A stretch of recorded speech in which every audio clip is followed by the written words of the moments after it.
तन मन अर्पे धन बोल मीठी मुख बाणी, सतगुरु से आधीन।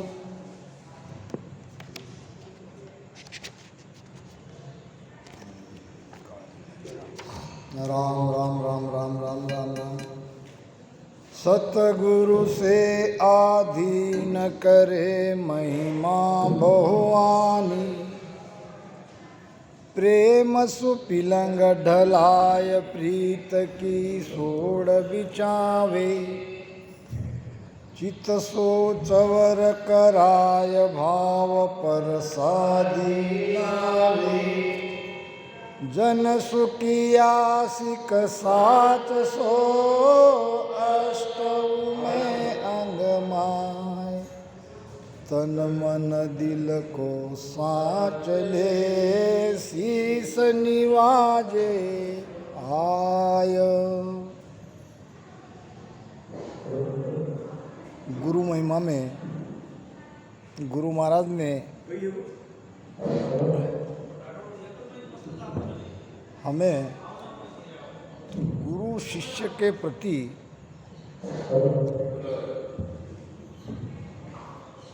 शिष्य अपने गुरु के प्रति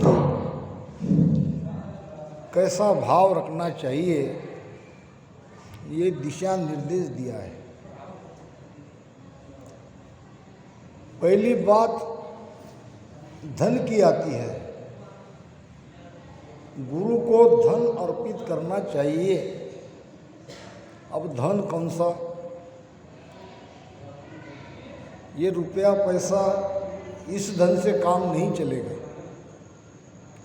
तन मन अर्पे धन, तन से मन से, और जो भगवान ने हमें श्वासा दी है उस श्वासा में राम भजन सुमिरन करके इस तन से मन लगा के बस ध्यान करते रहना है।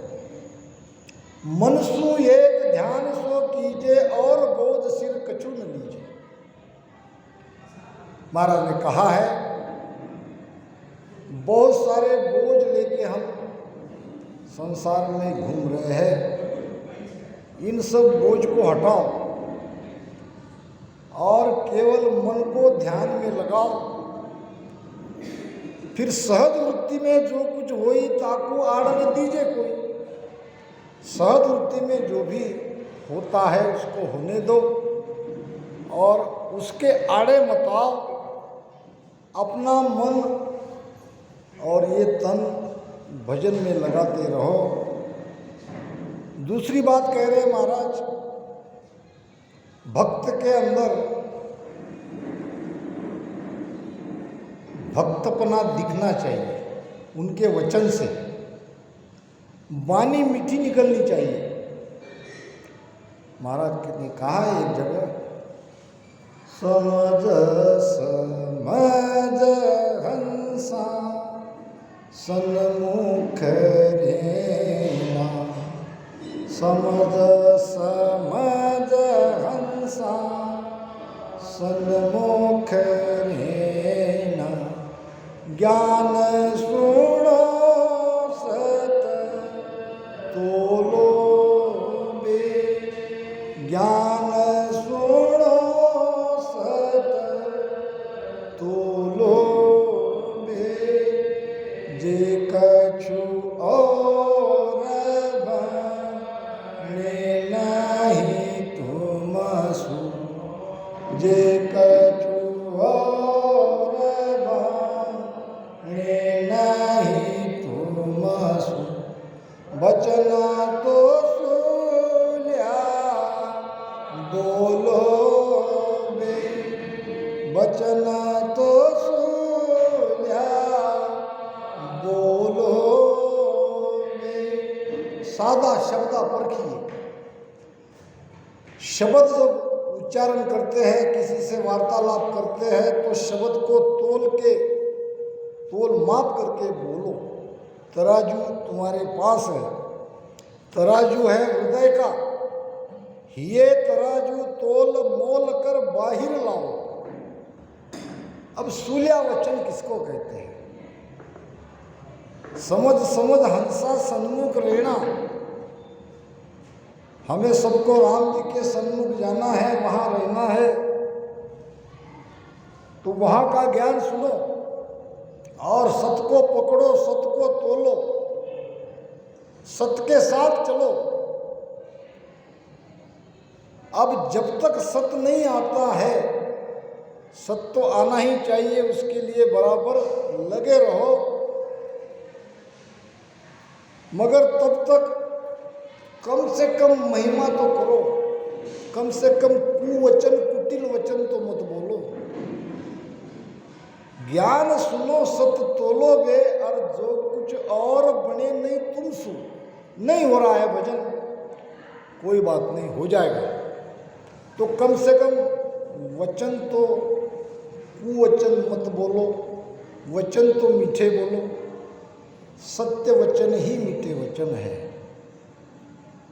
कहते हैं कि द्रौपदी के एक कुवचन से महाभारत का युद्ध हुआ।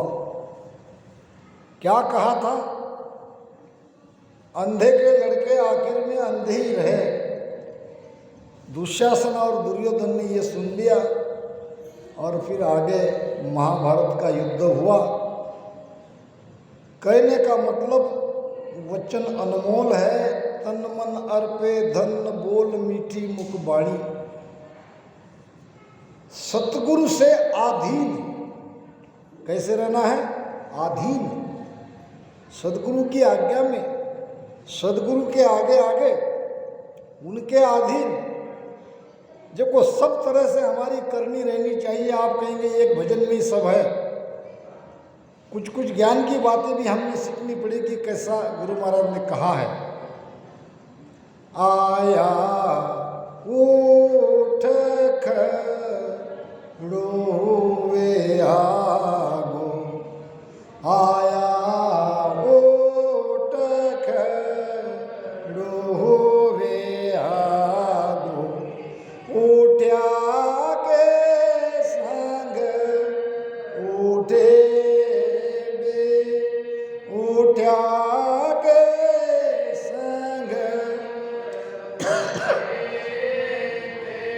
छाड़र नेम प्रेम और पकड़े, छाड़र नेम प्रेम और पकड़े, जब सब गाठ्या फूटे रे, जब सब गाठ्या फूटे।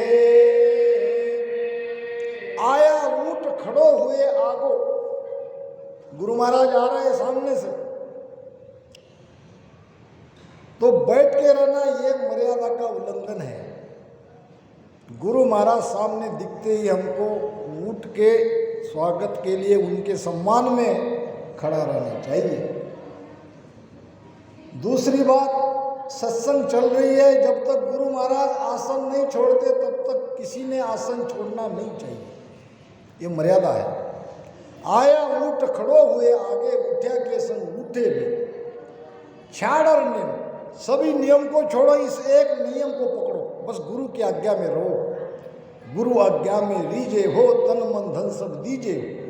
और वासु कछु न दुरावे हो, उनसे पर्दा नहीं, उनसे दुरिया नहीं, अंतराय नहीं रखनी है।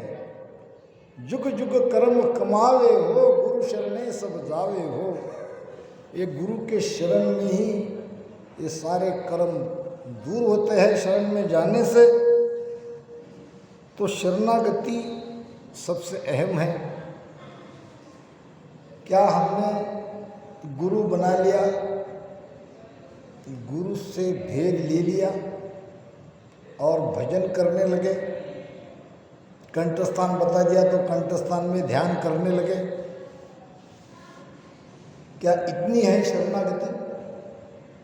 शरणागति का अर्थ है मनमुखी अभी तक हम थे, अब मनमुखी न रहते हुए गुरुमुखी बन जाना।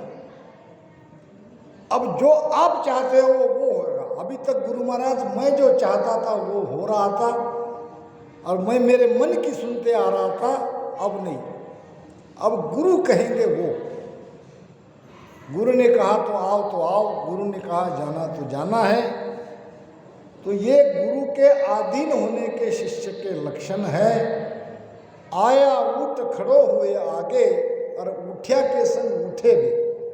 बस यही एक नेम को पकड़ो, छाड़ और नेम, बाकी सब नेम को छोड़ो। अब ये प्रेम को अपने हृदय में पकड़ो, जब सारे भरम की गांठी फूटेगी। भरम ऐसे थोड़ी जाने वाला है। गोरक्षनाथ उनके गुरु थे मच्छिंद्रनाथ।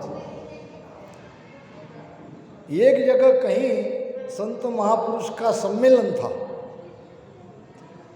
और दोनों को वहाँ जाना था, आगे आगे गुरु, पीछे पीछे शिष्य। अब रास्ते में उसी सत्संग में एक किसान अपनी गाड़ी से कोई फल ले जा रहा था सत्संग में बांटने के लिए, प्रसाद। मच्छिंद्रनाथ कहने लगे गोरक्षनाथ को, मुझे ये फल चाहिए, मुझे अभी खाना है। गोरक्षनाथ ने किसान को प्रार्थना करी कि मेरे गुरु महाराज को फल खाने की इच्छा हुई है तो आप दो। वो कहने लगे तो प्रसाद के लिए है। गोरक्षनाथ कहने लगे कोई प्रसाद विसाद नहीं, जब मेरे गुरु महाराज स्वयं इच्छा जता रहे हैं फल खाने की तो वही प्रसाद समझो। किसान बेचारा मान गया, उतने दे दिया और वो आगे निकल गया फल की गाड़ी लेके। गोरक्षनाथ और मच्छिंद्रनाथ पीछे पीछे आ रहे थे। आगे जाके उस सत्संग सभा में उन्होंने कह दिया कि भाई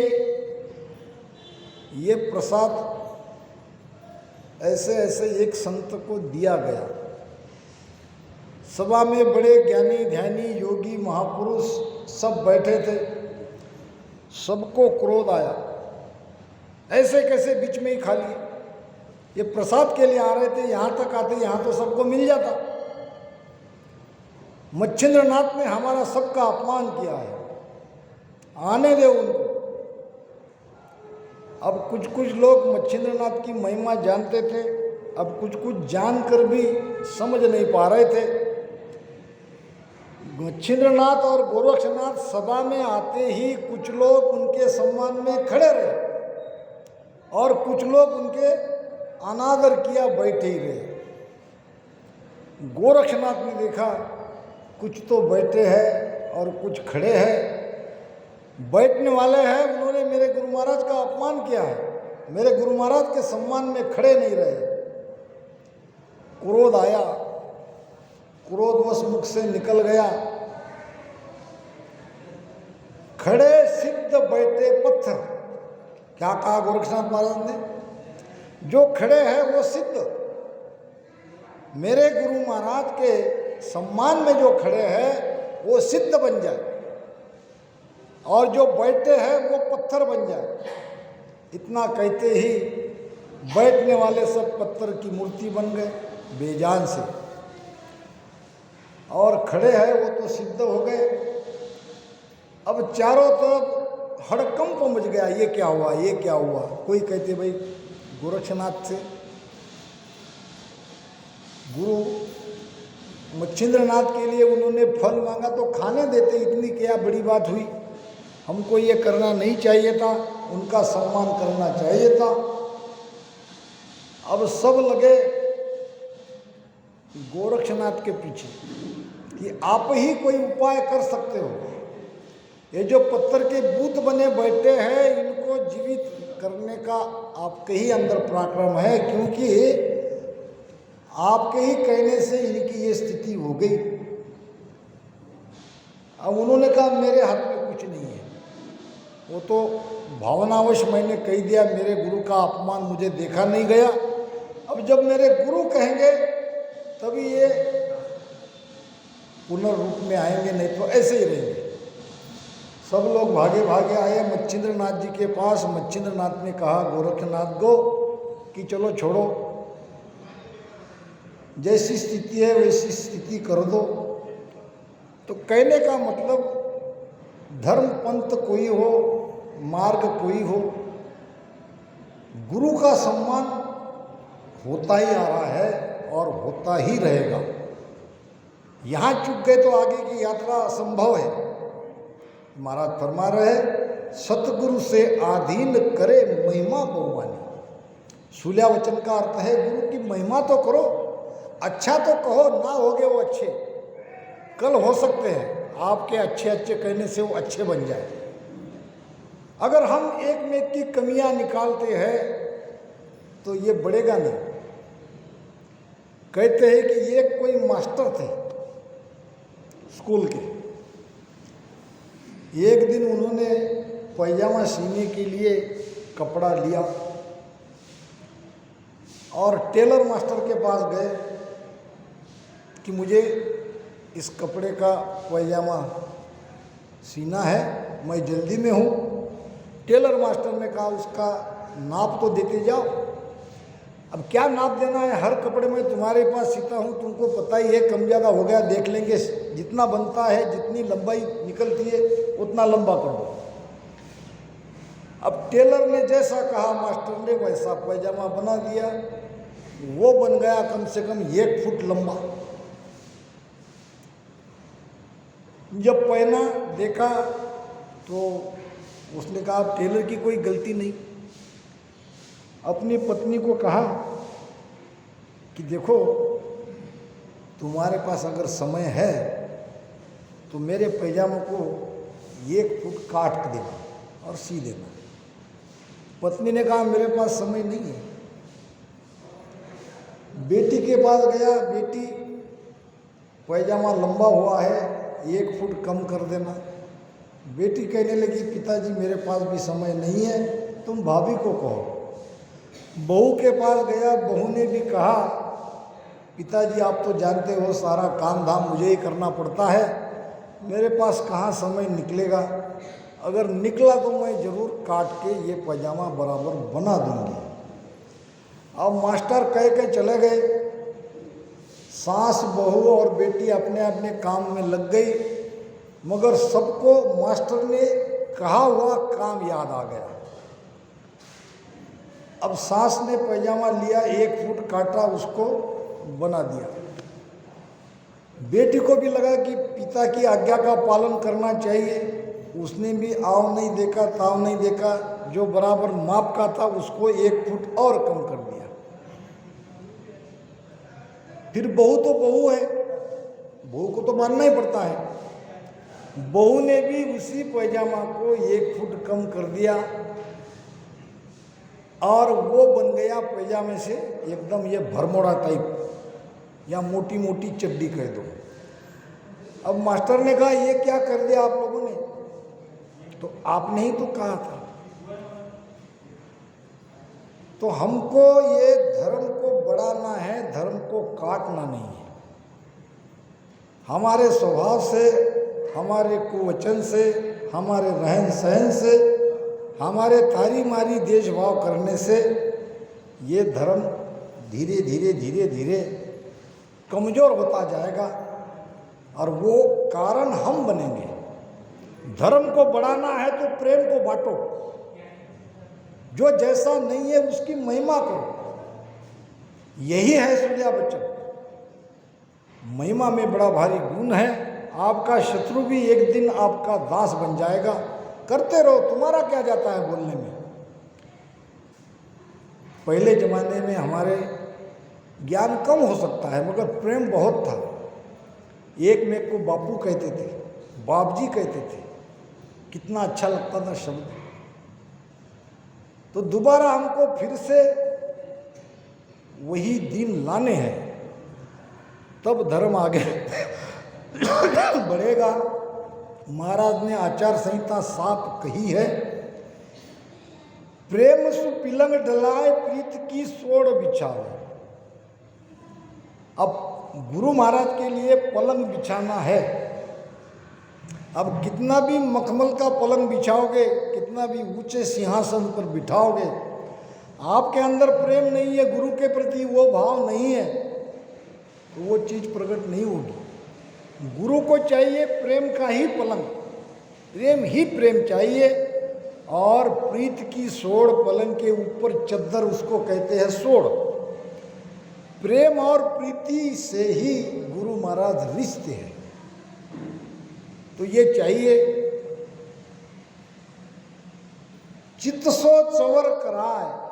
अब गुरु महाराज को पंखा करनी है तो कौन सा पंखा करोगे? चित्त का पंखा करोगे। गुरु महाराज में चित्त लगाओ। मन से मन मिला उसे मित्र कहते हैं, चित्त से चित्त मिला उसे चेला कहते हैं। मन से मन मिला वो मित्र, और चित्त से चित्त मिला वो चेला। तो गुरु महाराज में चित्त लगाना है। चित्त सो चवर कराए, भाव प्रसादी लावे। गुरु महाराज का भोजन क्या है? भाव। भाव का भोजन सर्व रसाला। उसमें 6 प्रकार के रस आ गए अगर भाव से खिला रहे हो। भगवान कृष्ण को दुर्योधन ने भोजन करने के लिए निमंत्रित किया तो भगवान कृष्ण ने मना कर दिया। कहने लगे भोजन 2 ही समय में किया जा सकता है, एक तो भूख लगने पर, दूसरा भाव से कोई बुलाए। मुझे भूख नहीं है और आप मुझे भाव से नहीं बुला रहे हो। अगर भाव से बुलाते तो मैं जरूर आ जाता। दुर्योधन का निमंत्रण टाल दिया, विदुर जी का निमंत्रण स्वीकार किया, क्योंकि विदुर ने भाव से बुलाया। एक एक चीज को पकड़ना है। भजन तो करना ही है, भजन के साथ ये भी हमको समझते चलना है। चित्त सो चवर कराय, भाव प्रसादी लावे, अर जन सुखिया सिख साच सो, अष्टव में अंग माय। 8 अंग से गुरु के शरण में रहना है। अब देखते हैं गुरु महाराज ने क्या आदेश दिया है। हाथ पाव मुख नेण नासका, श्रवण संग कमावे, जन सुख राम उपजेता संग, उलटा फेर गमावे। आवाज आ रही है पीछे? हाँ ठीक है। हाथ पाव मुख नेण नासिका, श्रवण संग कमावे। क्या कमाते हैं? अच्छा ये क्या है? ये है इंद्रिया। इंद्रियों के द्वारा हम क्या कमाते हैं? कर्म। हाथ पाव मुख नेण नासका, श्रवण संग कमावे। श्रवण यानी कान। जन सुख राम उपजेता संग, उल्टा फेर गमावे। ये बड़ी बात बता रहे महाराज। जिस इंद्रिया के द्वारा हम कर्म कमाते हैं वो कर्म उसी इंद्रिया के द्वारा मिटाए जा सकते हैं। अब हाथ से कौन से कर्म कमाते हैं? हाथ से हम किसी को मारते हैं, लड़ाई झगड़ा होता है तो हाथ चलाते हैं, तो ये हाथ का कर्म हुआ। पाँव का कर्म, पाँव से जो भी जीव जंतु नीचे आ जाते हैं तो ये पाँव से बनता है कर्म। नयन से जो कर्म कमाते हैं, हमारी नज़र अगर वासना युक्त है तो वो कर्म लग गया। ये आँखों का कर्म है। कान से कर्म, किसी की निंदा सुनते हैं, गुरु महाराज की निंदा सुनते हैं तो हमारे कान ने कर्म कमाया है।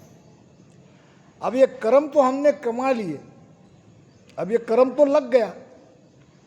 अब इसको मिटाने का उपाय है जन सुख राम उपजे तासंग। जिस इंद्रिया के द्वारा ये कर्म हमें लगे उसी इंद्रिया से ये कर्म को मिटाया जा सकता है। अब कैसे मिटाते? चरण पाव सादा दिस धारे, करसु टेल करीजे, जन सुख राम ज्ञान सुण सरवण, पूजा शीस धरीजे। पांव से किए हुए कर्म को कैसे काटोगे?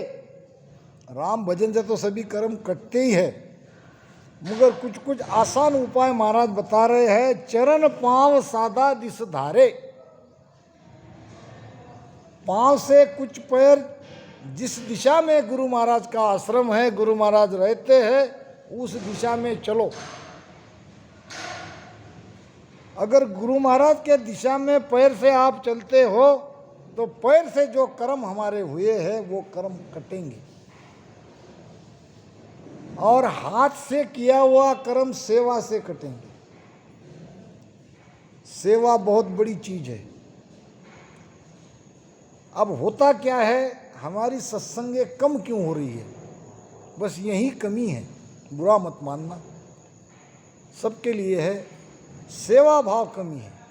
जो सत्संग का आयोजक है उन्होंने सब कुछ देखना, और हमारी कोई जिम्मेदारी नहीं है। आते हैं, सत्संग सुनते हैं, भजन करते हैं, आरती करते हैं, भोजन प्रसाद करके निकल जाते हैं। सेवा की कमी है। महाराज ने कहा है, लोका में मृत लोक बढ़ो है, देही में नर देहा, नामा में बड़ राम नाम है, सेवा में संत सेवा। संतों की सेवा इसके समान और कोई सेवा नहीं। तीन रीत प्रमोद हमारी सुन ली जो नर नारी वे, चित आवे सोई राह समावो सब पर मेर हमारी भी। कोई सेवक कोई शीस कहीजे, कोई चेला सुन चेली बे, या तीनों की रेहण न्यारी मैं सभी का बेली बे। सबका मैं रक्षक हूँ। आप तीन तरह से मुझे पा सकते हो, या तो चेला बनो, या सेवक बनो, या शिष्य बनो। सबका अलग अलग काम है। चेला हो चेली हो सत मेरा, तन मन तेल चढ़ावे बे, प्राण उमंग दशो मोमाई, निमकन न्यारो होई बे। ये चेले के लक्षण है। शिष्य हमारे रह घर अपने यहाँ वहाँ आवे जावे बे, सीख हमारी सबूर लिखली, न्यारो कछु नहीं भावे बे। ये शिष्य के लक्षण है। सेवक सोई सेवा करे है, समय अवसर आया बे। जैसा समय है, जैसा सेवा का अवसर मिलता है वो सेवा करो। सेवक सोई सेवा कर है, समय अवसर आए बे, तन मन धन लग वे नहीं चूके, से सेवक सत भाई बे। ये सच्चे सेवक के लक्षण है। पुराने जमाने में किसी गुरु को अगर चेला होना है, गुरु बनाना है, तो गुरु महाराज पहले सेवा में लगा देते थे। जाओ बेटा, शब्द तो तुमको मिलेगा तब मिलेगा, पहले सेवा करो। और ऐसे कठिन सेवा के इस भाव से उनको निकलना पड़ता था, तब उन पर कृपा होती थी, तब उनको चेला या शिष्य बनाया जाता था। एक व्यक्ति आया गुरु के पास गुरु का शिष्य बनने के लिए। गुरु महाराज मुझे आपका शिष्य बनाना है। उसने कहा बनो, बहुत आते हैं शिष्य बनते हैं, तुम भी आए हो, तो बताओ क्या करनी है, करना क्या है। आश्रम में कई गायें हैं, उस गाय को जंगल में ले जाओ और जंगल में उसको खिला पिलाकर, घास खिलाकर वापस आश्रम में लाओ। आश्रम के लिए दूर कहीं तालाब से पानी लाना है तो पूरा पानी मटके से अपने सिर पे ला के आश्रम में डालो। जाड़े का महीना था, ठंड बहुत थी, सुबह 4 बजे उठना था और ठंडा पानी ठंडी में लाके वो आश्रम में लाना था। 2 दिन में ही परेशान हो गया, क्या करे। मगर अंदर में कोई एक आशा थी कि गुरु महाराज आज न कल मुझे अपना शिष्य बनाएंगे, मुझे भेद बताएंगे। अब रोज गाय को चराना, गाय को वापस लाना, सुबह उठ के मटके से ठंडा पानी लाना, ऐसे करते करते करते करते 6 महीने बीत गए। अब धीरज जवाब दे गए, अब नहीं रहना है, अब चेला ही बनना नहीं है। अब ये जा रहा हूँ मटका लेके, वहीं तालाब के मटका पटक के चला जाता हूँ। अब उस दिन मन में ठान ली कि अब यहाँ रहने से कोई सार नहीं है, ये तो मुझे अपना शिष्य नहीं बनाएंगे। काम करा करा के, सेवा करा करा के मेरा बुरा हाल कर दिया। तालाब पे आया, मटका लेके, मटका वहाँ रख दिया और जा रहा था तो उसी समय आकाशवाणी हुई, रुको। उसने देखा 4 बजे, मुझे कौन कह रहा है रुको। उसने कहा, मैं खड़ा हूँ, मेरी बात मानो, आज तुम्हारा भाग्योदय खुलने वाला है, आज भाग्य का उदय होने वाला है। आज गुरु महाराज तुम पर कृपा करने वाले हैं और तुम आज जा रहे हो। अब क्या करूं, 6 महीने बीत गए। अरे भाई मेरी तरफ देखो, मैं मट्टी था घड़ा बनने के पहले।